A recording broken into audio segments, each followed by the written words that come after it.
Excellencies, ladies and gentlemen, we just heard from the President of Ukraine what he expects from Europe.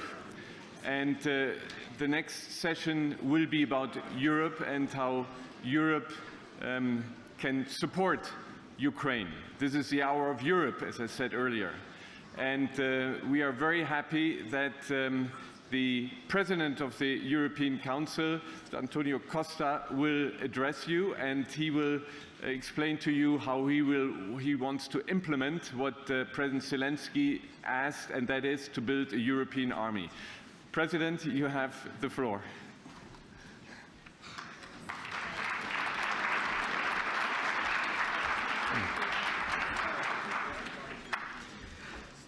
Dear Chairman of the Munich Security Conference, dear colleagues, ladies and gentlemen, on the 24th of February 2022, the European Union changed. On the very first day of the war in Ukraine, at 7 p.m., the European Union leaders gathered for an emergency meeting in Brussels and exchanged with President Zelensky. It was a very dramatic discussion. Russia's tanks were on their way to Kyiv. Russia's bombs were falling across Ukraine. And before we ended our meeting, President Zelensky said that those were most probably these last moments alive. And I remember very well the clear sense in the room. This was the moment when a new geopolitical European Union was born. Russia's war of aggression against Ukraine shook Europe's security architecture to the core.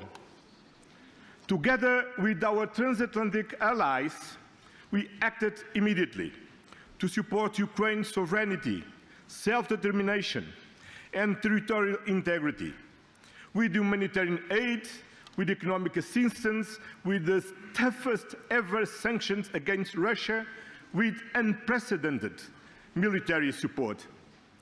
And perhaps most importantly, with a clear sense of the future for Ukraine as a full member of the European Union. 3 years later, Ukraine resists heroically. Putin failed in his attempt to dominate Ukraine. And as we all saw, President Zelensky is stronger than ever. Today, my message is clear. We are not giving up. We will continue to support Ukraine as an integral part of our project for peace. Only Ukraine can define when there are conditions for a negotiation. Assuming concessions before any negotiation is a huge mistake. Therefore, we will continue to stand shoulder to shoulder with Ukraine in the negotiations, providing security guarantees, in reconstruction, and as a future member of the European Union. This is the European Union position, and as you heard, it's also the Ukrainian position. Ladies and gentlemen, what does comprehensive, just, and lasting peace mean? It means that peace in Ukraine and Europe's security cannot be separated. It means that we take into account that Russia's threat goes beyond Ukraine. Russia dominates Belarus. Russia has a military presence in Moldova and in Georgia. Russia casts a shadow over the Baltic states, the European eastern border, our democratic systems, our critical infrastructures. It means that a comprehensive peace cannot be a simple ceasefire. It cannot give Russia the opportunity to attack ever again. It cannot reward the aggressor. It must guarantee that Russia will no longer be a threat to Ukraine, to Europe, to its neighbors, that Russia ceases to be a threat to international security. In building this peace, the European Union will fully assume its responsibilities. In a nutshell, there will be no credible and successful negotiation, no lasting peace without Ukraine and without the European Union. The European Union, after February 2022, is not the same as before. First, we sped up the enlargement to the Western Balkans and opened negotiations with Ukraine and Moldova. Second, we decided to strengthen our energy security by decoupling from Russia in a huge collective effort, in particular here in Germany, under Olaf Scholz's leadership.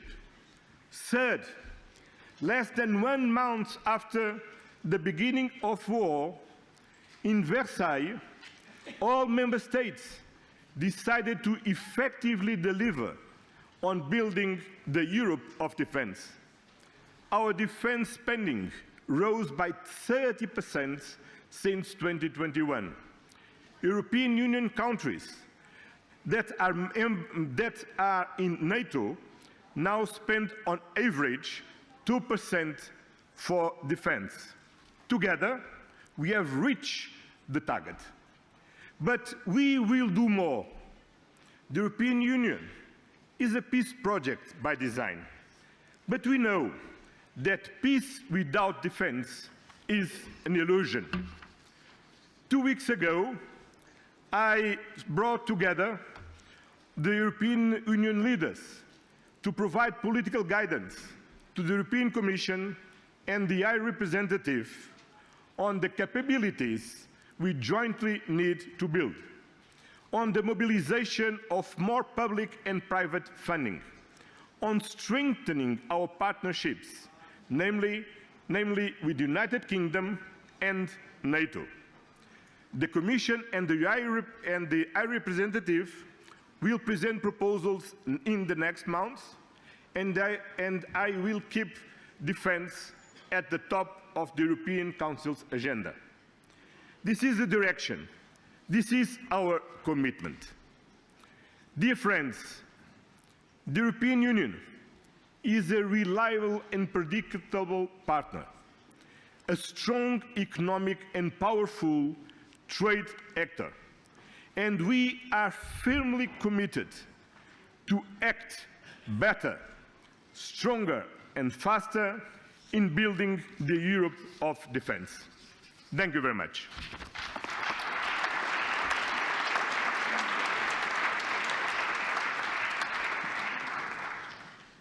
Thank you very much, President Costa. Thank you for these truly informative and I think inspiring words that will begin also with our discussion. My name is Katarzyna Pisarska. I'm the chair of the Warsaw Security Forum, and I am delighted to invite you to the next panel discussion entitled Security Dividend, European Support for Ukraine. I would like now to ask my distinguished panel to join me here. First and foremost, President Petr Pavel, the President of the Czech Republic. Please, President Pavel.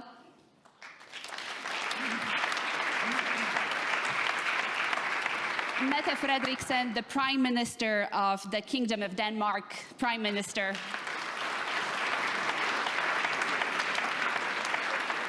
We welcome the Prime Minister of Sweden. Welcome.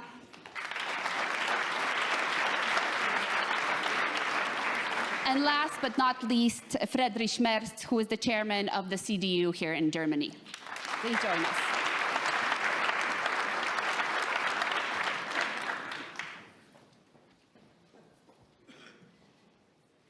So, ladies and gentlemen, of course, you know the drill. We're going to start with just a few questions to the panel to kind of dig in to everything that's already been said. And I'm sure there's also later a lot of questions, and I would want to engage the public in joining me in this debate.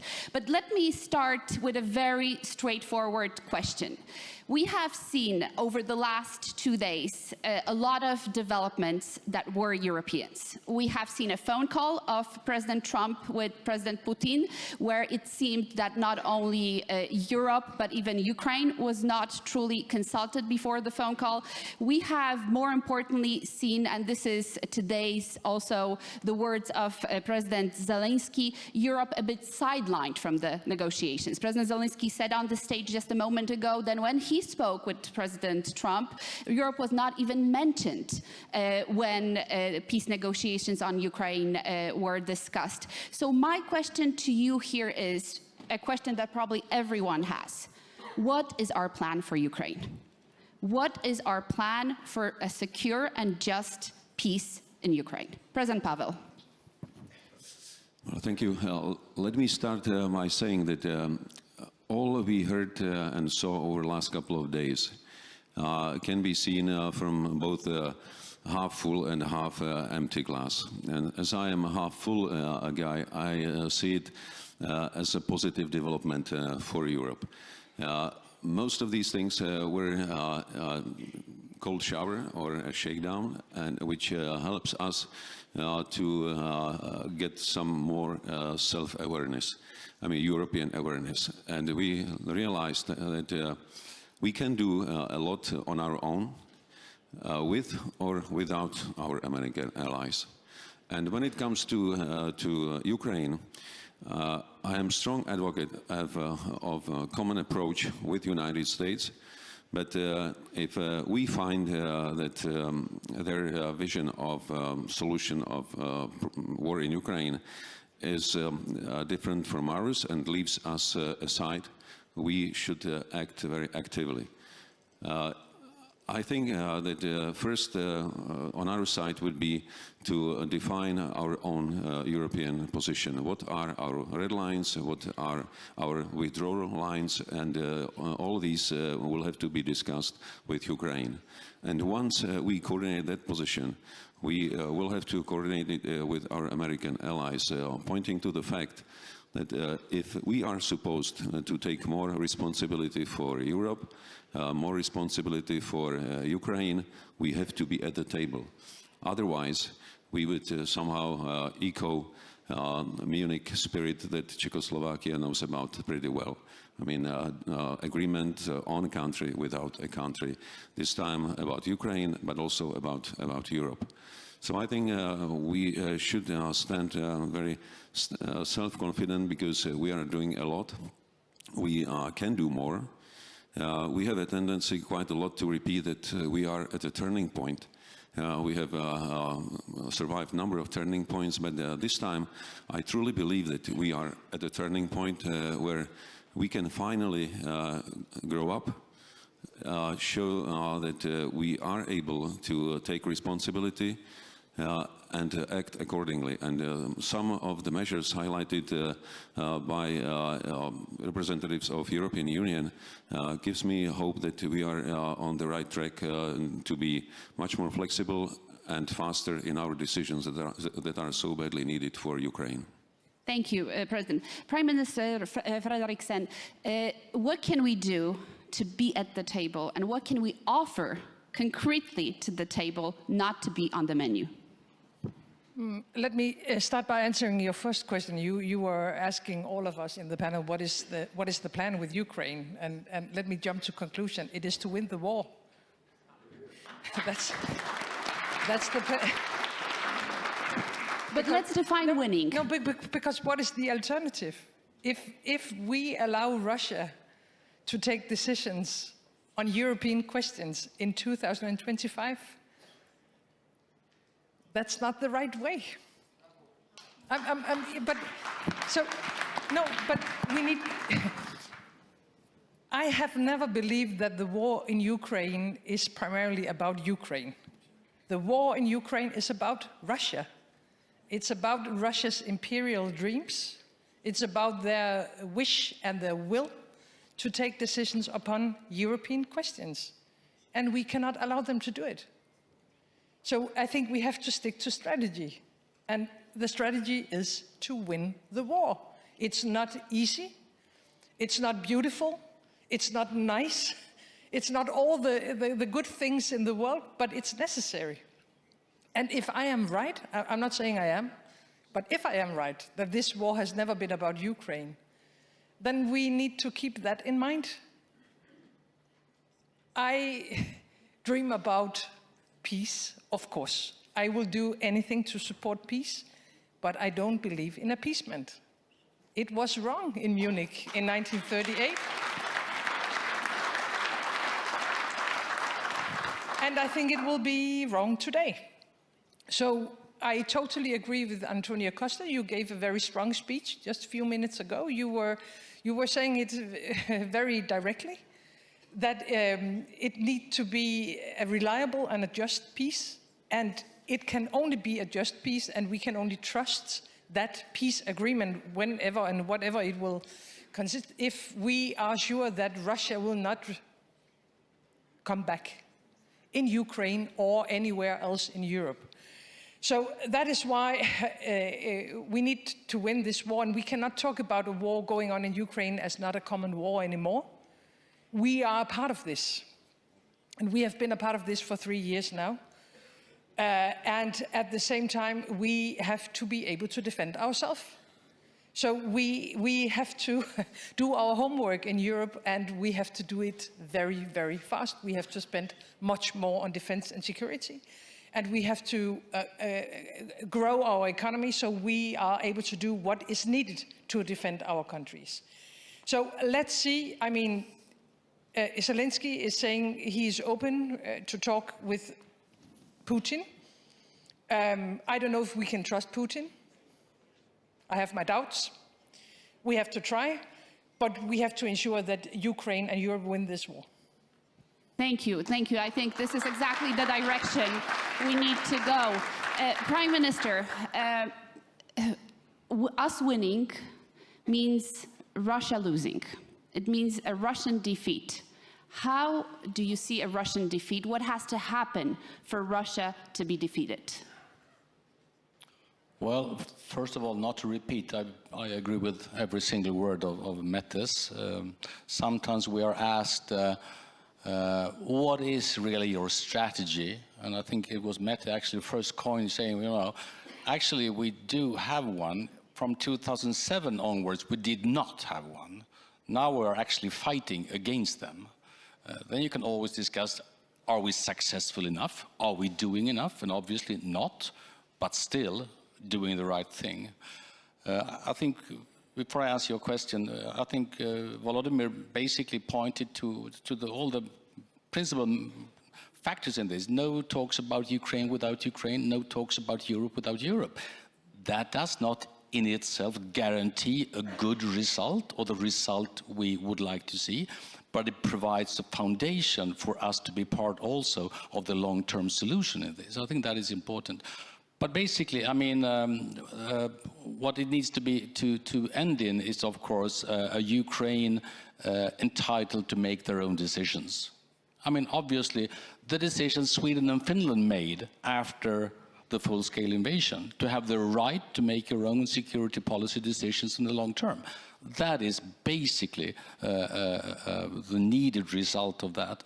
And in that sense, every result that simply ends in a possibility for the Russians to rearm, to regroup, and to come back, and to go further than they did before, that is obviously an extremely bad solution. And I think the jury is still out. It's not obvious that we're gonna have a bad result, but it's equally not obvious that we right now are going in the right direction. Thank you very much. Chairman.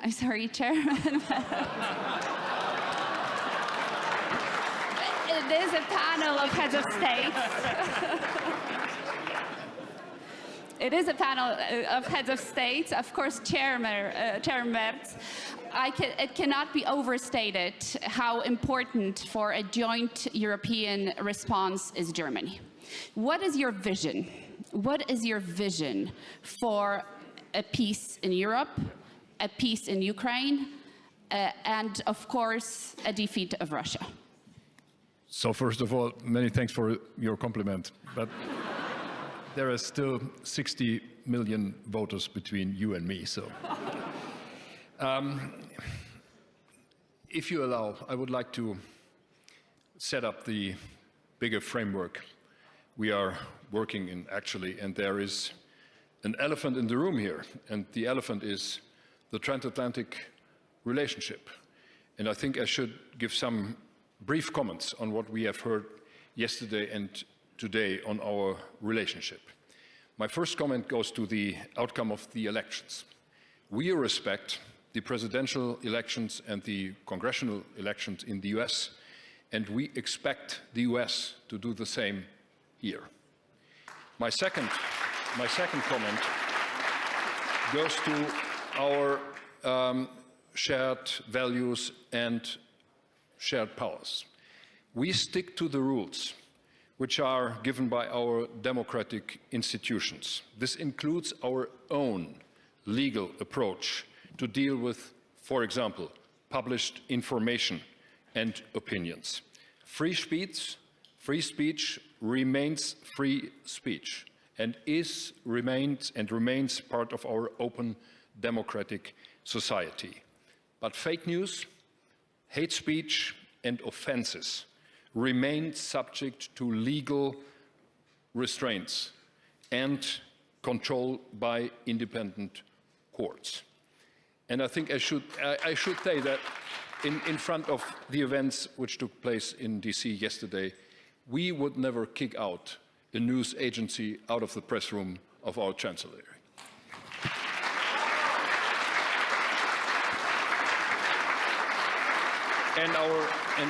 And our legal framework in the European Union is and remains valid for all private persons and private companies doing business in Europe, independently from where they come from and where their headquarters are based.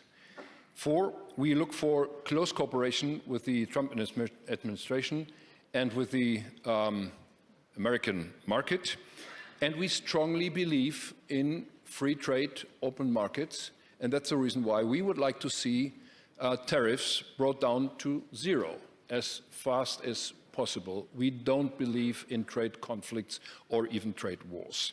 And my last comment goes to the foreign security policy. We know that we have to catch up quickly our expenses on defense. And we know that this is triggered by the events we are seeing since 3 years now. But I fully agree with Mette Frederiksen and others here on the podium. By the way, I wished all the Social Democrats in the European Union were as clear as we have heard here from the podium, by the way. But this is something which is not challenging just the territory of Ukraine. This is challenging the entire political order which we had set up after 1990. So this is the reason why we are standing behind Ukraine, not just because of Ukraine, but because of our own security on our European continent. And I absolutely share the view, which was mentioned here, that we have to do everything what we can to bring the country, to bring Ukraine into a position of strength. And as soon as they are starting to negotiate, they have to sit on the table at the key country, and we as the Europeans have to be strongly behind them. And it's absolutely unacceptable that Russia and the United States of America are negotiating without Ukraine and without the Europeans on the table. Thank you very much, Chairman. Thank you. President Pavel, but I really have to press, and I have to press the panel. What is Europe bringing to the negotiating table? What can we give today to Ukraine that we haven't given yet, that would strengthen Ukraine's position in its negotiations with not only Vladimir Putin, but it looks like also President Donald Trump? If we look at President Putin's objectives, it was full control of Ukraine, demilitarization, removal of democratic elected government, and in fact erasing Ukraine from the map of the world. I think our best approach would be to tell him that whatever effort he put into this endeavor, it will fail. We will have to express our clear determination that if Ukraine wants to be part of European Union and eventually NATO, they are authorized to do it if they meet all the conditions, and of course if the organizations agree. I think it's a principle that we should cherish. In that sense, we are already providing Ukraine a lot of military support. We can further expand either Danish model of building their capabilities in place, also reinforce capabilities like ammunition initiative, giving them more financial resources, but we should also start in parallel with providing them with military capability, thinking of post-war reconstruction. Because that would be a clear and a sound message to Russia that we count with Ukraine, we take them on board. And I believe that coming up from the level of the EU with something like a Marshall Plan for Ukraine would be an excellent idea how to not only organize our support for reconstruction, to prevent any pressures for corruption on both sides, but also we can start preparation of Ukraine for EU accession in a very successive way, step by step. I think that would really work. That would demonstrate that whatever objectives Russians had, they failed.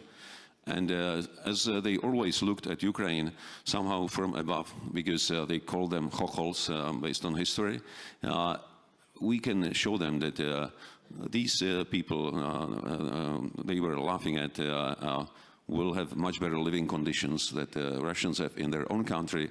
They would have a freedom to travel, freedom to work, and I think that will be the best demonstration of Russian failure in Ukraine.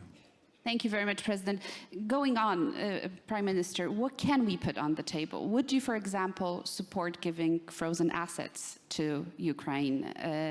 Do you imagine such an agreement in Europe in the next 6 months happening around that? And are there other things that we can provide if we agree that this is so incredibly timely from every single side?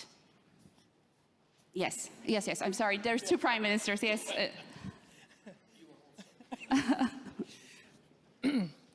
Of course, the frozen assets is one way forward. I don't have any restrictions on that. I have said repeatedly for a couple of years now, please get rid of the red lines for Ukraine, because it's only giving them a lot of difficulties, no matter if we're talking about economy or weapons and so on.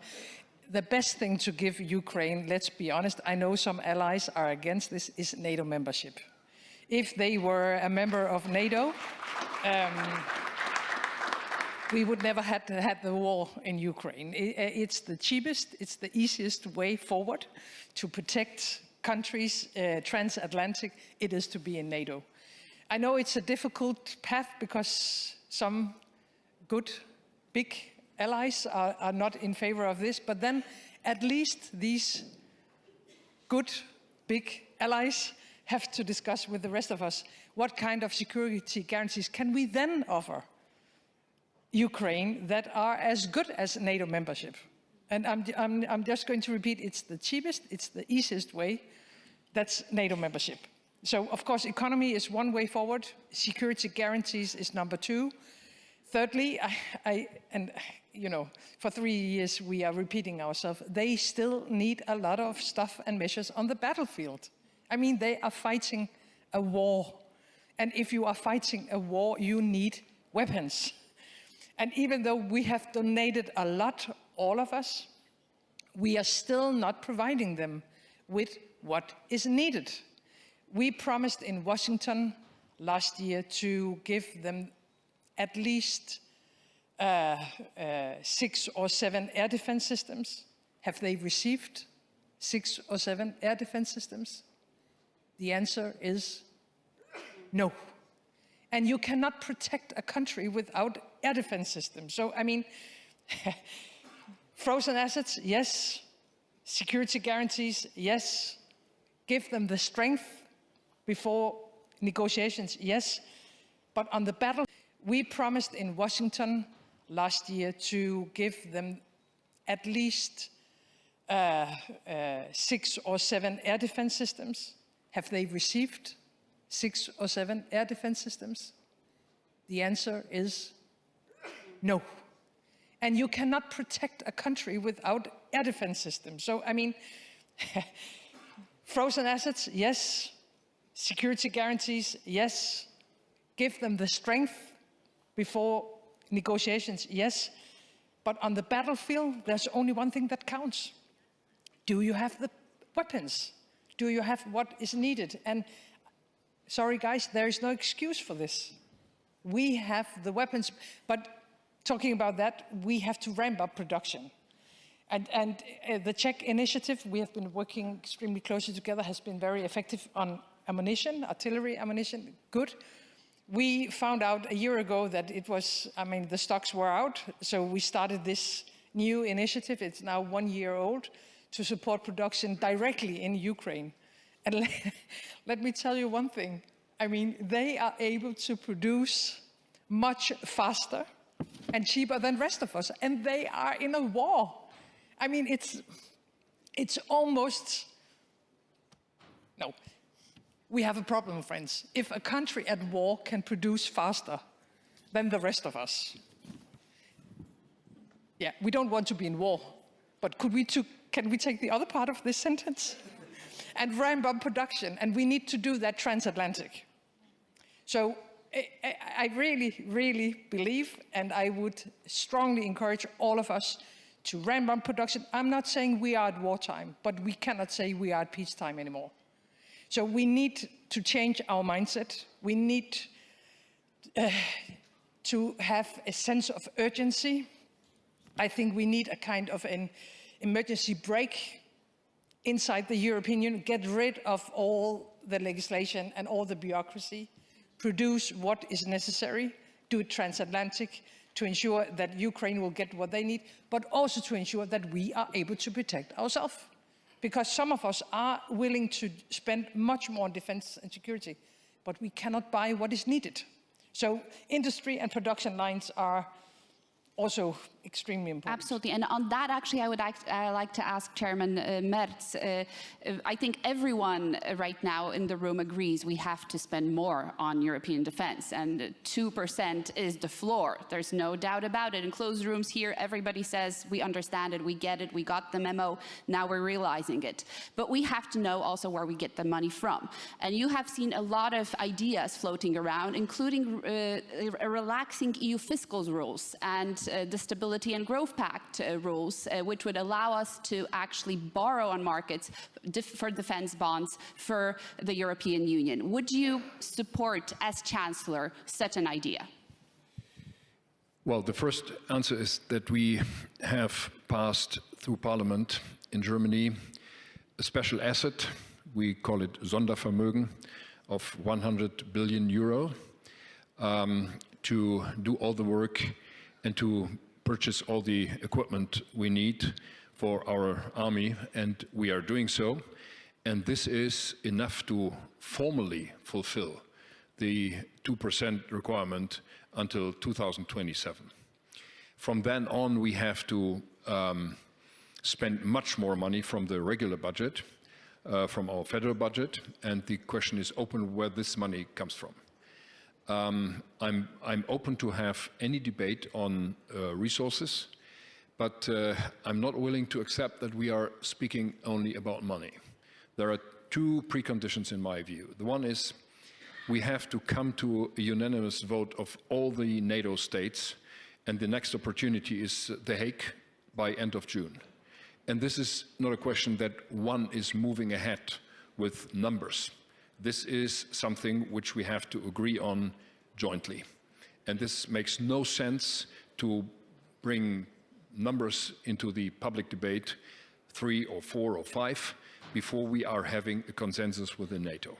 My second point is, beyond money, we need simplification of our systems, we strongly need standardization of our systems, and we strongly need scale, economies of scale.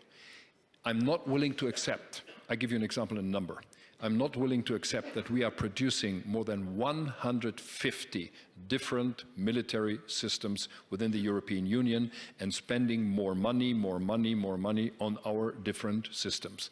Standardization, simplification, economies of scale is at least as important as new money and new goals in terms of part of our GDP. So if this is a combination of all, I could agree. But if not, I'm not willing to accept that, only to spend more money and leave all the other things like we did in the past. This is now really a change of an era, Zeitenwende. This weekend here is much clearer than any time before. And if we are not hearing the wake-up call now, it might be too late for the entire European Union. Thank you very much. And actually, we're going to do a round backwards. And one very short question as I have you, Chairman.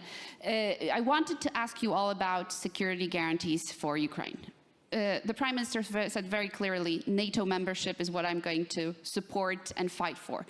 Is the new government going to support NATO membership for Ukraine? Because the previous government, the current government has been very, very cautious. Well, from the last NATO summit, there is an agreement within NATO that Ukraine gets the perspective of becoming a member. And for this to be changed, NATO has to do it jointly. And I don't agree with anybody who is putting NATO membership off the table before the negotiations with Russia have begun. So there is a status, there is an agreement. There is something NATO has already decided, and to change it might be an option. But this is not something which one NATO member alone has to decide on. Thank you very much. Prime Minister, Sweden has been, not only Sweden, of course, but Baltic countries, Nordic countries have been dealing with a number of direct attacks on our infrastructure, underwater infrastructure in the Baltic Sea.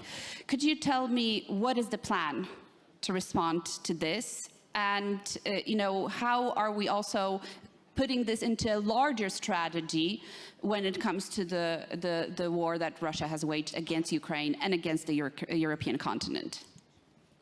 Just allow me to add on Friedrich's remark that if NATO 1 year concludes that Ukraine has an irreversible path to NATO, and the year after that decides we were not really telling the truth, that is an enormous kind of, it really questions the character of decision-making in the NATO.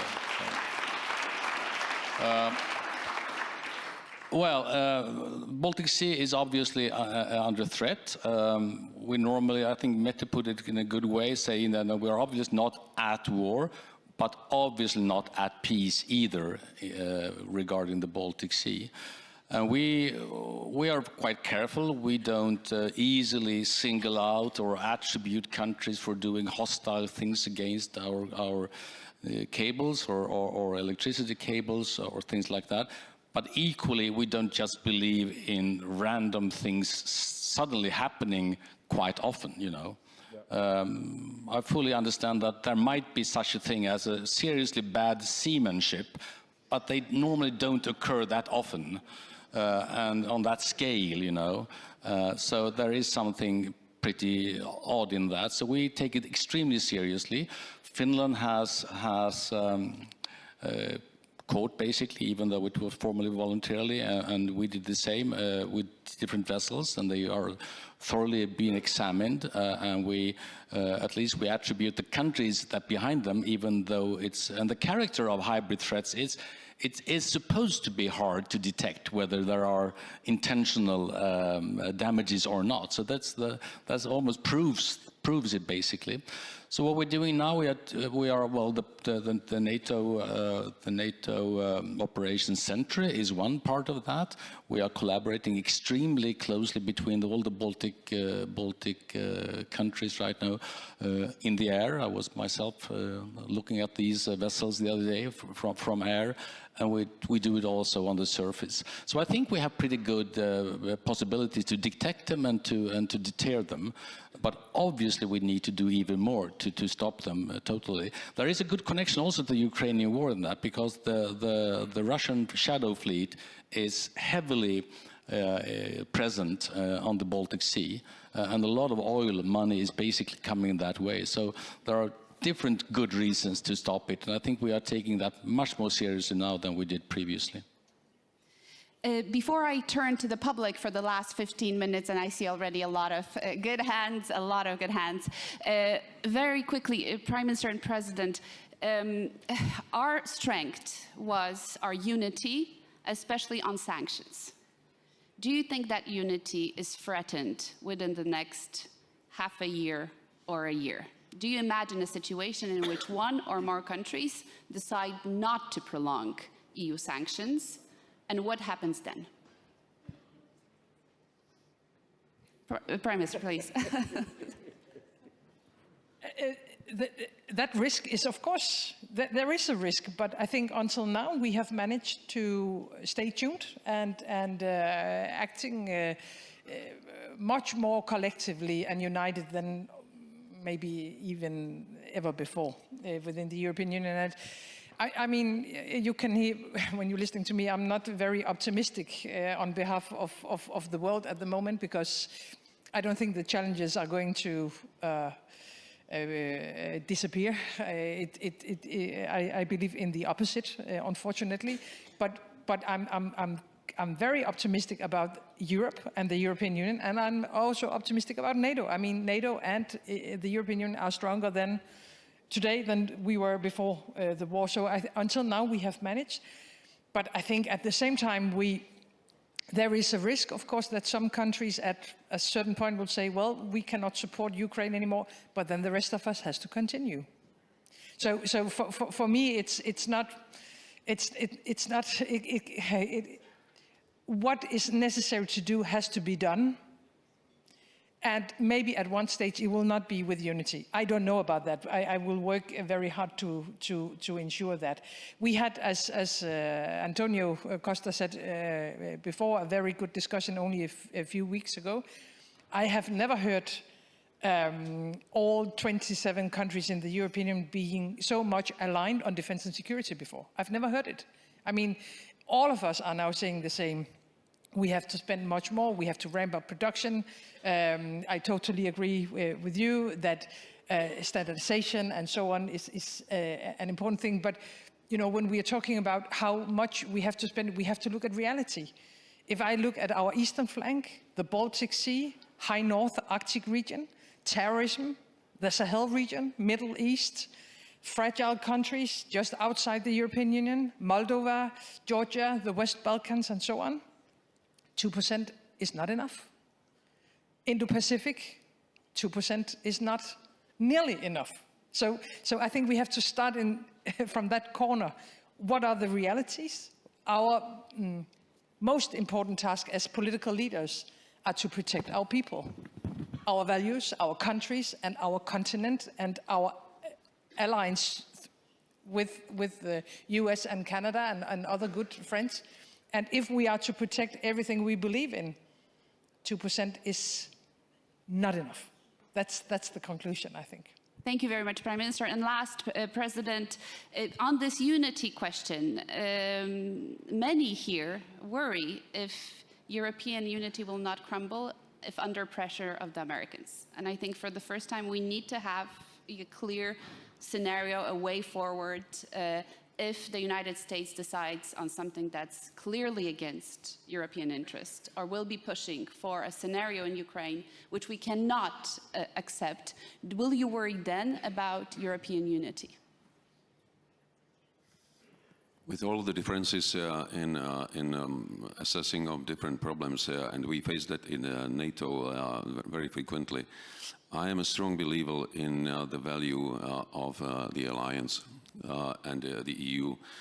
We have developed a culture of coming up to a common position, to an agreement, despite all the differences.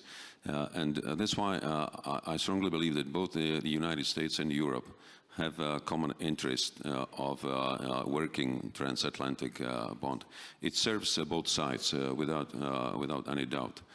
And being allies actually gives us an opportunity to be very open, blunt if necessary, but always open to listening, understanding each other, and coming up to a position. I think we have to find the strength to speak up. Not everyone has it, especially when we get under pressure of a view presented in an authoritative way. But I think we have to speak up, we have to be self-confident. If we are sure about our arguments, we have to tell them in a very open way and push on coming up to a common position. And always put forward that we are the allies, not the competitors, not the opponents. Thank you very much. And let's open, I saw people who already rose their hands, Titi, Agnes, and then Alexander. Let's take 3 questions together, and then if we manage, we take a second round of questions. Thank you, Katarzyna. I'm Titi Tuppurainen from Finland.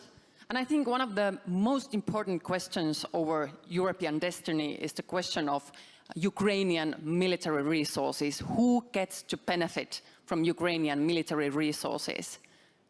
Battle-hardened armed forces, world-class arms industry. Who gets them? Is it Russia who would get them after some kind of a deal? It would try to colonize Ukraine in order to get its outstanding world-class military resources? Or is it Europe, hopefully together with the US, but if necessary, alone? Europe would get most powerful ally of Ukraine because of its outstanding military resources. Do we realize that? What is at stake when it comes to Ukrainian military resources, and how could we better unite with Ukraine? Thank you very much. Thank you. Agnes, please. Thank you very much for this very important discussion, and thank you very much especially for you, the Danish Minister President, for your very clear words. So I have a question to Mr. Merz. Thank you, Mr. Merz, also for your very clear message that Germany will be close to Ukraine also in the future. So a simple question. When you are the new Chancellor of the Republic of Germany, are you ready and give you green light to support Ukraine and deliver the Taurus? Thank you very much. Alexander? Thank you very much. Great questions from my colleagues already. Alexander, you have to be brief, please. I am this super time brief. No, that is a moment, because if Russians will kill people like me, then they will take our sons to kill you. That is so easy. That is at stake, and you should remember this. And my question really, I want to hear from Mr. Merz. Is Germany ready to lead? We need a leadership in Europe, and yesterday's speech of Mr. Vance showed it to everybody, even to blind, I think. So that's the question to you. Leadership, Tauruses, German equipment. Thank you.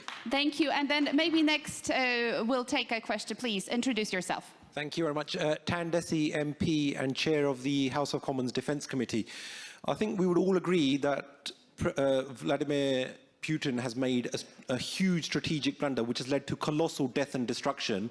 But it is incredible to have now the membership of both Sweden and Finland within NATO with their amazing capabilities. But with the potential absence of US leadership within Europe, do you think that other European nations have what it takes to show solidarity and leadership? Do you think that the UK should be showing leadership and stepping forward to take that leadership role? And what would your message be to those nations who aren't even meeting the 2% target? Thank you very much. Okay, we go back to the panel. I'm sorry, Chairman Merz, it seems that you're on the spotlight. So 2 questions. What about the Taurus? And most importantly, what will be your vision for a peaceful Europe? Well, my personal position and the position of my parliamentary group has always been clear on these cruise missiles. And I would like to repeat again what I'm saying during the election campaign now, that we should be willing to deliver, but only if we are having an agreement within the European partners. And there are at least 2 who are delivering missiles, cruise missiles, that is the UK and France. And we should come to a common position how to do that and how to coordinate our efforts. And yes, we are having a majority in Parliament on that, as far as I see. Still in the existing Parliament, and most likely in the upcoming Parliament, there will be a majority. But this will be an executive decision, not a parliamentary decision. And my personal view and my willing is still and remains to deliver within a European coordinated framework of delivering more weapons to Ukraine. I'm hearing very often during the meetings and the one-on-ones we had here on this conference that there is obviously a lack of German leadership within the European Union.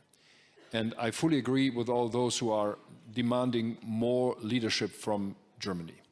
And frankly, I'm willing to do that because I'm seeing that Germany is in a strategic position in the center of Europe, that so many things in Europe depends on Germany, that we are having to take a new role, which is traditionally the role Germany had taken in the past with Adenauer beginning and Helmut Kohl and others who were willing to take joint leadership within the European Union. And I think this is more important than ever because we are seeing now these fundamental changes, especially in our transatlantic relationship.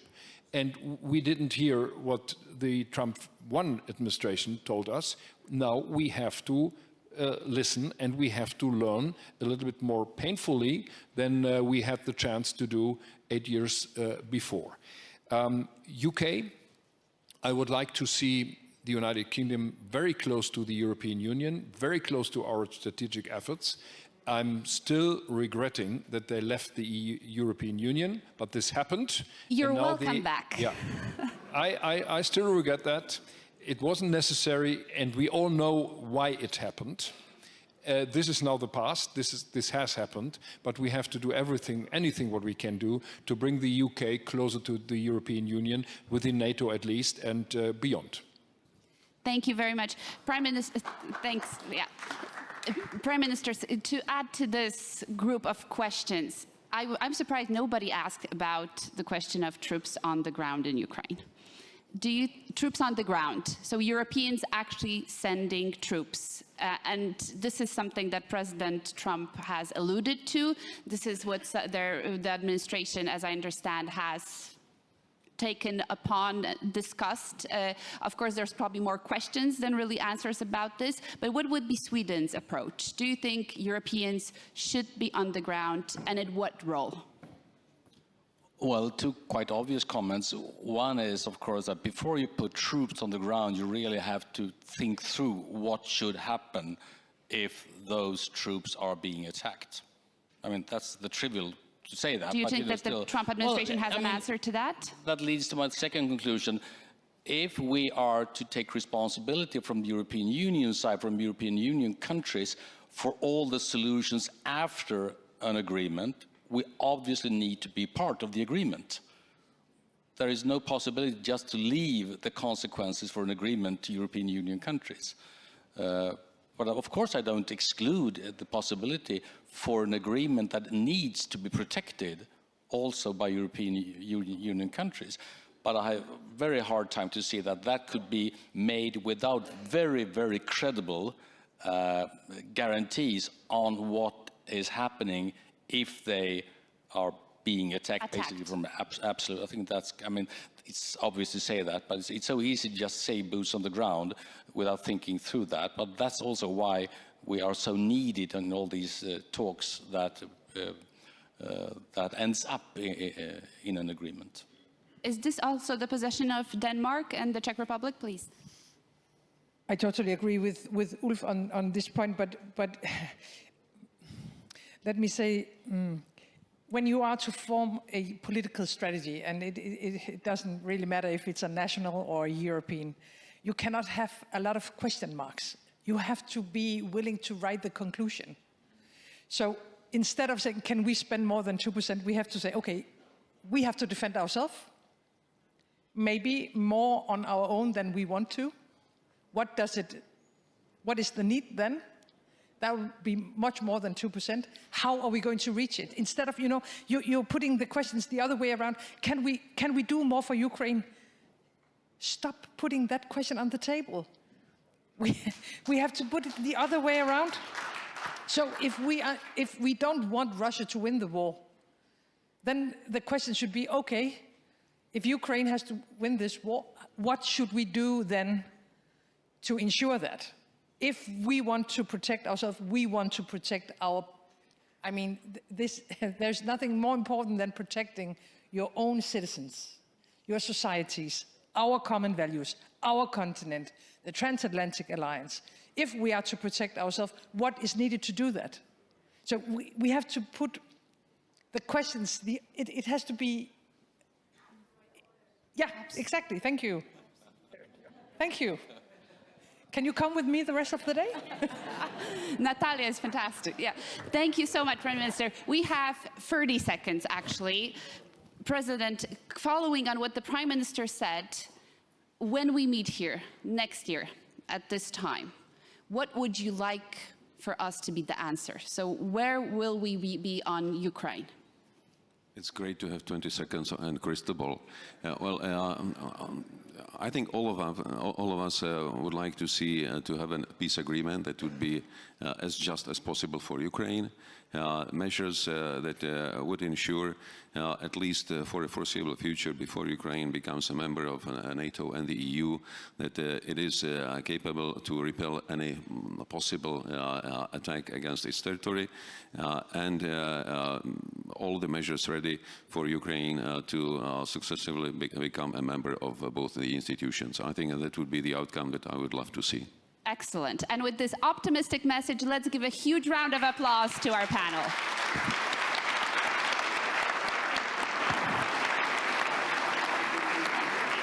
Thank you very much.